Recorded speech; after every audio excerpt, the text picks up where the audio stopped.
Nèg yo fermé une frontière depuis plus qu'un an.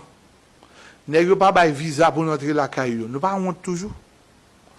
Nous pas honte toujours pour faire pays nous. Au lieu de faire pays nous, nous avons une dame là qui peut-être est trop direct avec nous, avec M. Panyol. Yo dit nous que Dominicain, le président Abinader, a fait cette demande pour révoquer dame là.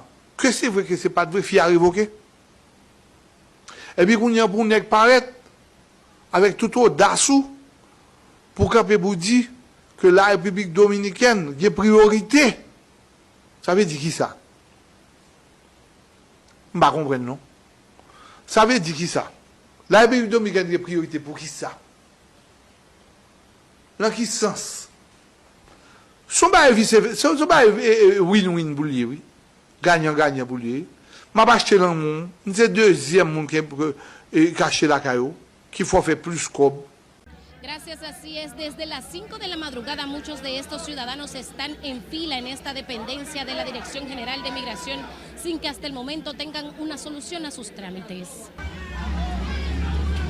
Alegan que según informaciones una falla en el sistema informático ha paralizado el servicio para otorgar los permisos de salida del país a los menores de edad. Hay un personal que no da bola con la plataforma.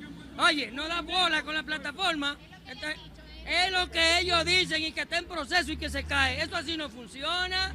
Yo he cambiado vuelo 2 veces. ¿Quién me devuelve mi dinero? Y ellos no dicen nada. Nadie sale y nadie dice nada.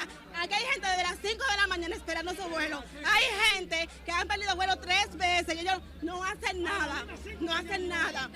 La falta de atención en la oficina de migración ubicada en la Plaza Malecón Center caldeó los ánimos de los usuarios cuando los agentes de seguridad cerraron las puertas.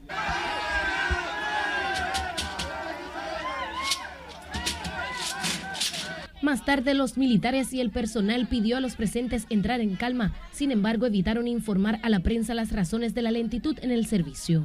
Gente desde las 5 de la mañana aquí y vienen, esperen en el sistema, gente con vuelo a las 2 de la tarde y el sistema no llega. Así no, es una institución pública y lo que hacen es que le cierran la puerta en la cara a los ciudadanos, abusadores. Nosotros, por ejemplo, el día 8 depositamos la solicitud de permiso de nuestro hijo que vuela hoy 20 a la 1 de la tarde. Mira el vuelo aquí y mira a la hora que nosotros depositamos el día 8 y todavía no nos han dado respuesta. Apena mucho que la situación de los servicios en este país se ha deteriorado de esa manera. Los usuarios aseguran que permanecerán en las afueras de estas instalaciones hasta tanto tener una respuesta de las autoridades. Esa es toda la información que tengo. Yo regreso contigo al set de noticias.